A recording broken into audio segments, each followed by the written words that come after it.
Happy World Book Day, everyone. I'm here to read The Kid Who Came from Space by Ross Welford. Let's read the blurb. A small village is rocked by the disappearance of Tammy, who's 12. Only her twin brother Ethan knows that she is safe, and her extraordinary truth of where she is. It's a secret he must keep, or risk never seeing her again. But that doesn't mean he's going to give up. Together with his friend Iggy and the mysterious and very hairy Helly-Ann, Ethan is about to go on a nail-biting chase to get his sister back. That will take him further than anyone has ever been before. This is a remarkable story of family, friendship, and interstellar adventure from one of the brightest stars in children's books. So, Chapter 1. Helly-Ann. I read the sign again, glowing in front of me. Type of organism, human, female. Origin, Earth. Age, about 12 years. This brand new exhibit will be introduced to the wider Earth Zone exhibition when emotional stability has been achieved. I looked at the bedraggled creature, and I wanted to reach through the unseen barrier to hold its hand. This was neither allowed nor possible. The barrier would have repelled me with a painful shock. Its hair! All right, I must stop saying it. The sign says it's a female, and so it should be her. Her hair fell in tight twists. I should have liked to see it when it was clean. Her pale and hairless skin was dotted with darker spots. Freckles, they're called in her language. Her clothes were similar to those worn by other humans in Earth Zone. She had trousers of a coarse-looking fabric and thick-looking padded item of a slightly lighter shade on top, while her feet were clad in big shoes fastened with looped cord. Her face was dirty and streaked with tears, and her eyes shone wet and bloodshot. She had been weeping. This is normal. Humans do it a lot. Although the atomic-level mechanical medication that had been given to her had closed down a lot of her primary cognitive functions. Wait, is this too complicated? Philip suggests I should write. Her brain had been made slow by the drugs she had been given, and that is, I suppose, close enough. I shall let you decide. Despite this, there was a spark of life in her eyes. Perhaps the dosage was imperfectly calculated, or she had an ability to resist some of the medication. Anyhow, she now looked at me, and I was struck by how expressive human faces are. She put her hand to her chest, and for a brief moment I thought she was making the sign of the heart, but obviously she was not. She looked at me intensely and said, "Tommy?" Just that, those two syllables. She did it again. "Tommy." I glanced over both of my shoulders, but nobody was watching as I helped up my PG and recorded this bit. Communicating with the exhibits is not exactly prohibited, but nor is it encouraged. Is that her name? I wondered. I repeated the syllables she had said, although the sounds were hard for me to duplicate. "Tommy?" I said. She nodded her head and made a weird face, as though she wanted me to laugh and cry at the same time, which I did not understand, and still do not fully. Human beings are strange. I imitated her gesture and said my name. The human female tried to repeat it. It sounded nothing at all like my name. She tried again and got a little closer. I practiced the sounds a couple of times and then tried saying my name in a way she might be able to repeat. "Helly-Ann," I said, and a slow smile formed on her mouth. She blinked hard and said it back to me. I found myself smiling at her. Then her smile faded, and she said two more syllables. "Ethan." A voice came from the speaker next to the sign. "Your time is up. Move along. There's a queue of people behind you waiting to see the new exhibit. Do not take more than your allotted time. Next." The human watched me go, and then she retreated to the back of her enclosure and sat on the ground as two new spectators filed forward. "Tommy," I said to myself as I passed the assistant advisor, who stood at the edge of the exhibit room. "This is your third time here, I believe," the AA said. "And communicating with the exhibits as well? I have my eye on you." Except he did not say it aloud. He did not need to. He just looked at me, and it was enough. That is how it's done here. Everybody obeys the rules. Nobody gets out of line.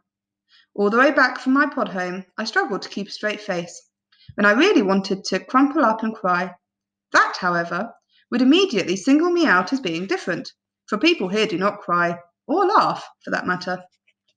Instead, I repeated her name in my head, over and over again. "Tommy, Tommy, Tommy." I played the recording on my PG of the bit when she said her name and something else. What is Ethan? I wondered. This is what she said. Ethan. Perhaps one day I will find out. Because I will be returning Tammy to Earth. It will be dangerous, and if I fail, I'll be put to sleep for the rest of my life. And if I succeed, well, I will probably have to do it again, with another exhibit. Such is the curse of having feelings. Chapter 2. Ethan. My twin sister Tammy has been missing for 4 days now. So when the doorbell goes, I assume it's the police. Or another journalist. I'll get it, I say to Mum and Dad. Gran is asleep in her tracksuit on the big chair by the Christmas tree. Her head, back, and her mouth open. The lights on the tree haven't been switched on for days. I open the door, and Ignatius Fox Templeton, Iggy for short, and for slightly less weird, stands there wearing a thick coat, a flat cap, and shorts, despite the snow. He's holding a fishing rod in one hand, and Susie, his pet chicken, under his other arm.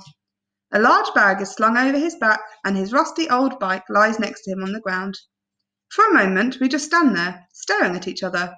It's not like we're best friends or anything. We had this sort of awkward encounter when Tammy first went missing on Christmas Eve. I nearly broke his mum's fingers with the piano lid, but she was okay about it. I just thought, I was wondering, if, Iggy's not normally like this, but he's not normally normal anyway. And besides, nothing's normal at the moment. Who is it? Calls Mum from inside wearily. Don't worry, Mum, doesn't matter. I'll call back. Mum has been getting worse in the last day or two. None of us have been sleeping well, but I've begun to think that Mum has not been sleeping at all. She's got these blue-grey patches under her eyes, like smudged makeup. Meanwhile, Dad has been trying to keep busy at the pub and coordinating search efforts, but he's running out of things to do. Everyone wants to help us, which means the only thing left for us to do is to sit around and worry more and cry. Sandra, the police family liaison officer, who has been here a lot, says that it is to be expected. I turn back to Iggy on the doorstep. What do you want? I say, and it comes out blunter than I intended. Do you want to go fishing? He almost whispers. His eyes blink rapidly behind his thick glasses. In case you don't quite get just how odd I find this, you have to know that for the last few days the only world I have known has been one of worry and tears, and the police officers being brisk and journalists with cameras and notebooks wanting interviews, and people from the village bringing food, even though the pub has a massive kitchen. We now have 2 shepherd's pies and a huge pavlova.